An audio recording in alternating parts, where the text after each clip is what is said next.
Hello student, स्वागत है आप सबों को स्टडी टाइम यूट्यूब चैनल पर। स्टूडेंट, इस वीडियो के माध्यम से कक्षा 6 क्लास का विज्ञान का जो थर्ड चैप्टर है वायु जीवन के लिए आवश्यक है, इस अध्याय का जो प्रश्न उत्तर है इस वीडियो के माध्यम से बताने वाले हैं। और वीडियो को आप ध्यान से देखिएगा और कहीं नहीं समझ में आता है तो आप कमेंट करके ज़रूर पूछिएगा। और वीडियो शुरू करने से आपसे एक रिक्वेस्ट है कि अगर आप रीडिंग वाला वीडियो नहीं देखे हैं तो वीडियो के डिस्क्रिप्शन में लिंक दिया जाता है, आप वहां से पहले उस वीडियो को ज़रूर देखें, क्योंकि उस वीडियो को आप देखेंगे उसके बाद जो सो आप प्रश्न उत्तर खुद जो सो सॉल्व करते हुए चले जाएंगे। तो प्रश्न उत्तर आप जब खुद कर ही लेंगे तो इस वीडियो को देखने में बहुत ही आनंद आएगा। और अगर उस वीडियो को नहीं देखते हैं तब आपको यह वीडियो जो सो प्रश्न उत्तर वाला है या समझ में थोड़ा सा आएगा, लेकिन थोड़ा सा जो सो समझ में आने में परेशानी हो सकती है, बस वही बात है। अब आप देखते हैं कि फर्स्ट प्रश्न क्या कहता है। देखिए, इनमें से सही शब्द का चयन कर रिक्त स्थान की पूर्ति कीजिए। ठीक है, कहा जाता है पृथ्वी के, फर्स्ट प्रश्न है इसका पहला का पहला, पृथ्वी के चारों ओर की वायु वायु की परतें जो सो कार्बन डाइऑक्साइड वायुमंडल कहलाती है। ठीक है, जो पृथ्वी के चारों ओर की जो परतें हैं वह क्या कहलाती है? वायुमंडल कहलाती है। अब दूसरा है, सभी जंतु श्वसन के लिए ऑक्सीजन लेते हैं। जितने भी जंतु हैं श्वसन के लिए, सांस लेने के लिए ऑक्सीजन ही ग्रहण करते हैं। आगे, जलने में ऑक्सीजन गैस सहायक होती है कि किसी पदार्थ को अगर जलना है तो ऑक्सीजन के बिना नहीं जल सकता है, ऑक्सीजन रहेगा तो ही जलेगा। अब गतिशील, अब आगे कहा जाता है चौथा प्रश्न में, गतिशील वायु को पवन कहते हैं। गतिशील वायु को क्या कहते हैं? पवन कहते हैं। अब पांचवा है, वायु में सबसे अधिक, वायु में देखिए क्या कहा जाता है, वायु में सबसे अधिक नाइट्रोजन गैस होता है। वायु में सबसे अधिक क्या होता है? नाइट्रोजन गैस होता है। ठीक है, अब देखते हैं अगला प्रश्न। कहा जाता है खंड ए को खंड बी से मिलान कीजिए, यानी कि इसे जो सो मिलान करना है। ठीक है, तो देखिए कौन किससे मिलता है ये आपको ध्यान में रखते जाना है। देखिए, हवा जो सो गतिशील वायु होता है। ठीक है, हवा जो सो क्या है? गतिशील वायु होता है। अब आगे, ऑक्सीजन जलने में सहायक होता है। ऑक्सीजन जलने में सहायक होता है। ठीक है, अब नाइट्रोजन जो सो जलने में सहायक नहीं होता है तो इसे यहाँ मिला है। अब वायु पारदर्शी होता है, वायु के आर पार देखा जा सकता है। ठीक है, इस प्रकार से यह मिलान है, आपको ध्यान में रखना है। ठीक है, अब आता है अगला प्रश्न। अब अगला प्रश्न देखते हैं। कहा जाता है सही उत्तर के सामने सही का निशान लगाइए और गलत का सामने गलत का लगाइए। ठीक है, कहा जाता है वायु गैस जलवाष्प एवं धूल कण का मिश्रण है। वायु में क्या सही बात है? गैस है, जलवाष्प के कणों और धूल का मिश्रण। हाँ, ये बात सही है, तो ये सही लगेगा। अब आगे कहा जाता है मिट्टी में वायु उपस्थित नहीं होती है। गलत बात, मिट्टी में वायु उपस्थित होती है, जो कि जो मिट्टी में रहने वाले जीव हैं वो वहीं से जो सो सांस लेते हैं। ठीक है, तो ये बात गलत है।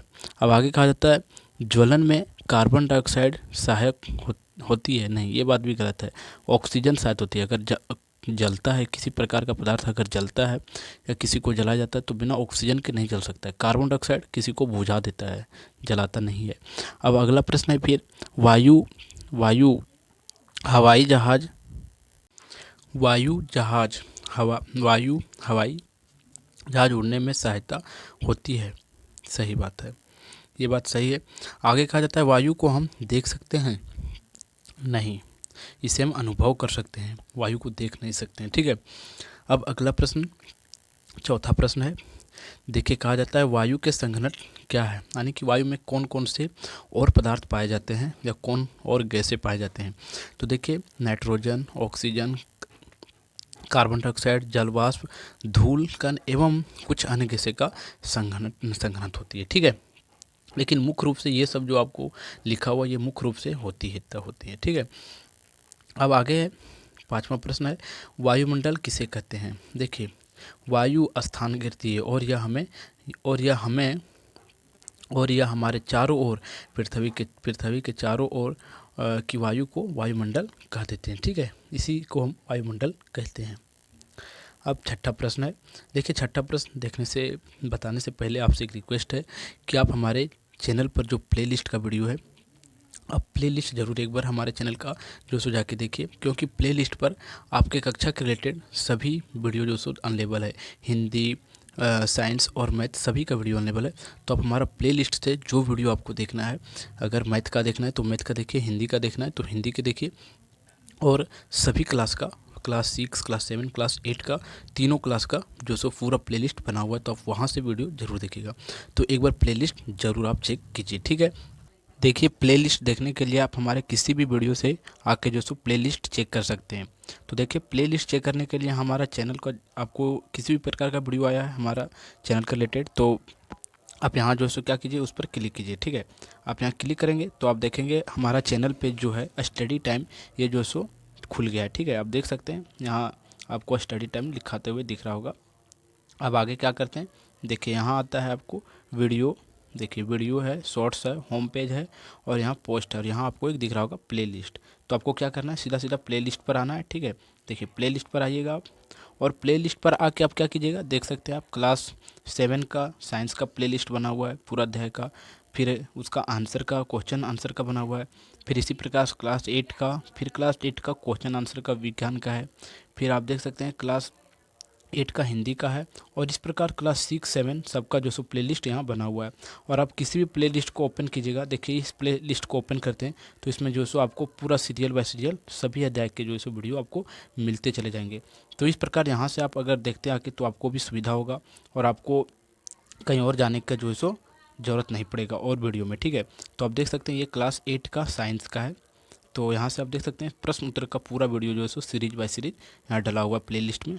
तो आप प्लेलिस्ट को आकर एक बार जरूर देखिएगा। तो छठा प्रश्न को देखते हैं। कहा जाता है वायुमंडल में कौन सी गैस श्वसन के लिए आवश्यक है, कि वायुमंडल में सबसे अगर अति आवश्यक देखा जाए तो कौन सा गैस श्वसन लेने के लिए आवश्यक है।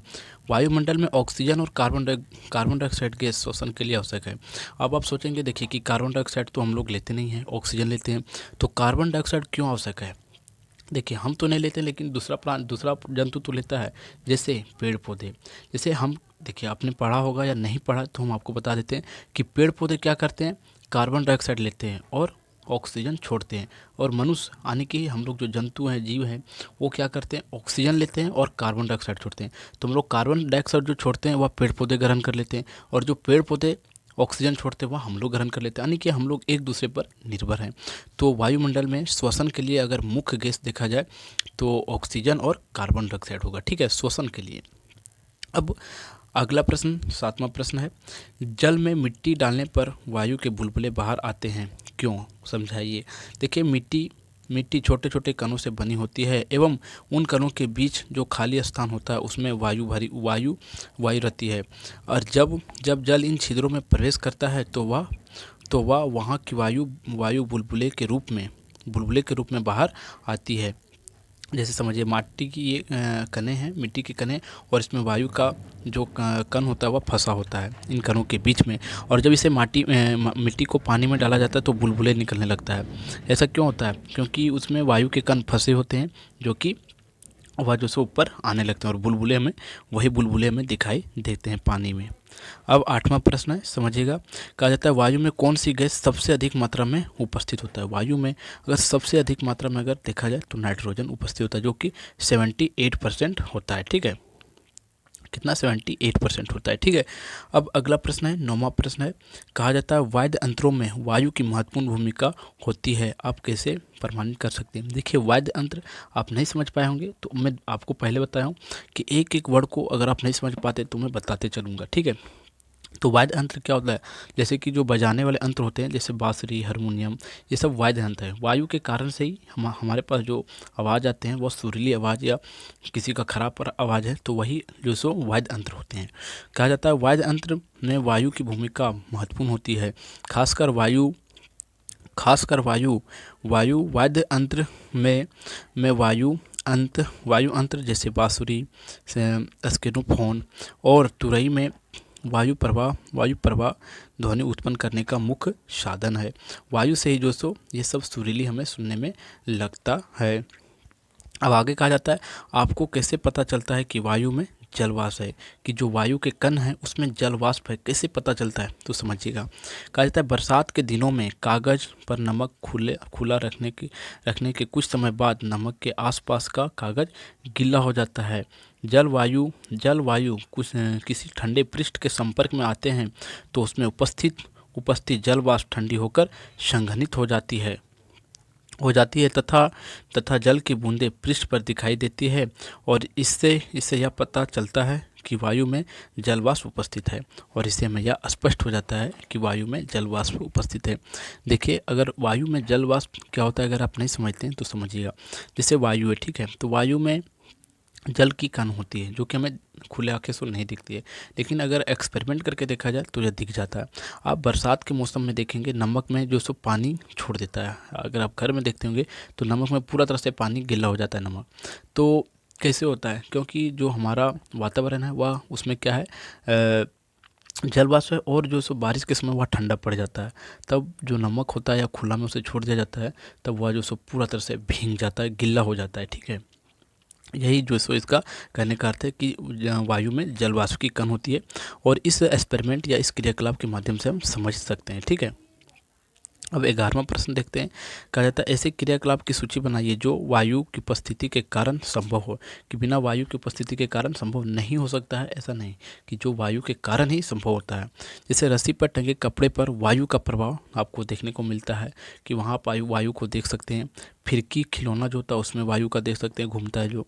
वायु हर जगह है, वायु स्थान गिरता है। कागज पर नमक का वो एक्सपेरिमेंट और मोमबत्ती ऑक्सीजन के बिना नहीं जल सकता है, ये भी जो है वहाँ आप देख सकते हैं, बिना वायु के मोमबत्ती जल ही नहीं सकता। और मिट्टी में वायु विद्यमान होती है। अब अगला प्रश्न है 12वां प्रश्न। कहा जाता है आप कैसे दर्शाएंगे कि खाली कहे जाने वाला गिलास खाली नहीं होता है, उसमें ऑक्सीजन भरा होता है। तो देखिए कैसे आप समझ सकते हैं। देखिए, वायु हर जगह होती है, ये आप समझिएगा। देखिए, अब बोतल को थोड़ी तिरछा कीजिए और देखिए क्या आप पानी बोतल में जा रहा है। बोतल में से कुछ बुलबुले बाहर आते हैं, नज़र आते हैं एवं सनसनाहट जैसी आवाज़ सुनाई देती है। बोतल के अंदर क्या था और बुलबुले के रूप में बाहर क्या निकला? वायु निकला। या वायु थी जो बोतल में भरी थी। इससे यह पता चलता है कि बोतल खाली ना थी बल्कि उसमें वायु भरी हुई थी। और आप इससे अनुमान लगा सकते हैं कि आप घर में भी देखेंगे कि बोतल को अगर आप मुंह नीचे करके अगर डुबाना चाहते हैं पानी में तो वो नहीं डूबेगा, लेकिन जैसे आप उसे मुंह ऊपर करेंगे और पानी के अंदर ही करेंगे तो पानी जो बोतल में वायु था वह जो सो बाहर फेंकता बुलबुले के रूप में। तो समझ सकते हैं आप कि कहीं भी चल जाइए, कहीं किसी भी जगह पर वहाँ वायु है। एक छोटे जगह भी है और एक छोटा सामान भी है, उसके अंदर भी वायु है, ठीक है। और वायु को कोई रोक नहीं सकता है, ठीक है, कहीं भी जाने से। अब आगे देखिए, अगला प्रश्न है, ये अच्छा प्रश्न है, थोड़ा सा आप इसे ध्यान से देखिएगा। कहा जाता है मुंह से सांस लेना इसलिए हानिकारक है क्योंकि हमारे नाक में छोटे छोटे बाल। सॉरी, पहले प्रश्न को मैंने पढ़ा नहीं लेकिन राइट आंसर को पढ़ लिया, तो पहले प्रश्न को देखते हैं। देखिए, मुंह से सांस लेना क्यों हानिकारक होता है, समझिएगा। मुंह से सांस लेना इसलिए हानिकारक है क्योंकि हमारे नाक में छोटे छोटे बाल होते हैं एवं श्लेष्मा होती है जो धूल के कणों को श्वसन तंत्र में जाने से रोकता है। और अगर हम मुंह से सांस लेते हैं तो यह धूल कण हमारे श्वसन तंत्र में प्रवेश करके हमें हानि पहुंचाता है। समझिएगा, हमारे नाक से अगर हम श्वास लेते हैं तो हमें कितना फ़ायदा है। जैसे नाक से सांस लेते हैं तो सबसे पहले पास जो नाक में छोटे छोटे बाल होते हैं वह जो सो क्या करता है, धूल कण को रोकता है। फिर हमारे नाक में जो चिपचिपा पदार्थ श्लेष्मा जो होता है वह जो सो धूलकण को वहाँ चिपका लेता है और वहाँ चिपकाने से हमारे फेफड़ा में जो सो आगे वह धूलकण नहीं जा पाता और हम जो है सो पूरा तरह से फिल्ट्रेशन सांस लेते हैं, यानी कि जो सांस लेते हैं उसमें 1% भी धूलकण नहीं होता है, ठीक है, ये बात है। तो इस प्रश्न को आप समझ लीजिएगा अच्छा से। अब आगे देखते हैं। आगे 14वां प्रश्न है। कहा जाता है अगर दो मोमबत्ती को जलाकर अलग अलग आकार के गिलास के बैठ लेते हैं तो कौन सी मोमबत्ती ज़्यादा देर तक जलेगी और क्यों? समझिएगा। आपको देखिए ये जो एक्सपेरिमेंट अब यहाँ जो प्रश्न ये पूछ लिया गया, लेकिन ये एक्सपेरिमेंट को आपको जिस समय रीडिंग किया जा रहा था उसमें मैंने अच्छा तरह से बताया था। इस प्रश्न को क्रियाकलाप करके एक्सपेरिमेंट करके बताया था। कहता है जिस मोमबत्ती को बड़े गिलास से ढकते हैं वह ज़्यादा देर तक जलेगी क्योंकि जलने की क्रिया केवल ऑक्सीजन की उपस्थिति में ही संभव है। वायु का एक अवयव ऑक्सीजन है और प्रयोग में लाए गए गिलास में वायु एक सीमित मात्रा में होता है। जब जब यह ऑक्सीजन ऑक्सीजन जलती हुई मोमबत्ती द्वारा प्रयोग कर लिया जाता है तो मोमबत्ती अधिक समय तक नहीं जल पाता है और बुझ जाता है। दूसरे मोमबत्ती को और अधिक ऑक्सीजन मिलती है, इसलिए वह देर तक जलते रहता है। यानी कि जो बड़ा गिलास वाला मोमबत्ती जो ढका गया है बड़ा गिलास से, वह देर तक जलेगा क्योंकि उसमें ऑक्सीजन की मात्रा अधिक है। लेकिन जो छोटा गिलास से ढका गया मोमबत्ती है वह कम देर तक जलेगा क्योंकि उसके उसके जो एरिया में, सरफेस एरिया में, ग्लास के एरिया में कम ऑक्सीजन है। और जैसे जब ही ऑक्सीजन ख़त्म हो जाएगा तब मोमबत्ती बुझ जाएगा तुरंत। लेकिन जब बड़े गिलास को ढका गया है तो उसमें ऑक्सीजन की मात्रा अधिक थी छोटे गिलास की अपेक्षा में, तब वह जो सो थोड़ी उससे देर तक जलेगी छोटे गिलास की अपेक्षा में। ठीक है। अब अगला जो हमारा लास्ट और जो सो इस अध्याय का प्रथमा 15 नंबर का प्रश्न है। कहा जाता है यदि वायुमंडल में ऑक्सीजन गैस समाप्त हो जाए तो क्या होगा। कि अगर वायुमंडल में ऑक्सीजन पूरा तरह से समाप्त हो जाए तो होगा क्या, समझिएगा। कहा जाता है वायुमंडल में ऑक्सीजन लगभग 20% है। ठीक है। और ऑक्सीजन जीव जंतु और पेड़ पौधों की श्वसन की प्रक्रिया में बहुत महत्वपूर्ण है। अगर वायुमंडल में ऑक्सीजन गैस समाप्त हो जाएगी तो प्राणी, जीव जंतु और पेड़ पौधे मर जाएंगे और हमारी धरती का विनाश हो जाएगा। कहने का अर्थ ये बनता है कि अगर हमारे वायुमंडल से ऑक्सीजन गैस विलुप्त हो जाए तो हमें इस पृथ्वी पर रहने में बहुत अधिक संकट होगी। अर्थात संकट का यहाँ जीवन का संभव ही खत्म हो जाएगा, जीवन का अस्तित्व भी खत्म हो जाएगा। यानी कि जितने भी जीवित प्राणी हैं वह सबकी मृत्यु हो जाएगी। अर्थात इस प्रकार आप जो सो इस अध्याय के सभी प्रश्न को कंप्लीट करते हैं। अगर आपको वीडियो अच्छा लगा होगा तो आप वीडियो को लाइक ज़रूर कीजिएगा और हमारे चैनल पर आप नए हो तो चैनल को सब्सक्राइब करके ज़रूर जाइएगा। तो फिर आपको मिलते हैं हम एक नए वीडियो में, तब तक के लिए जय हिंद।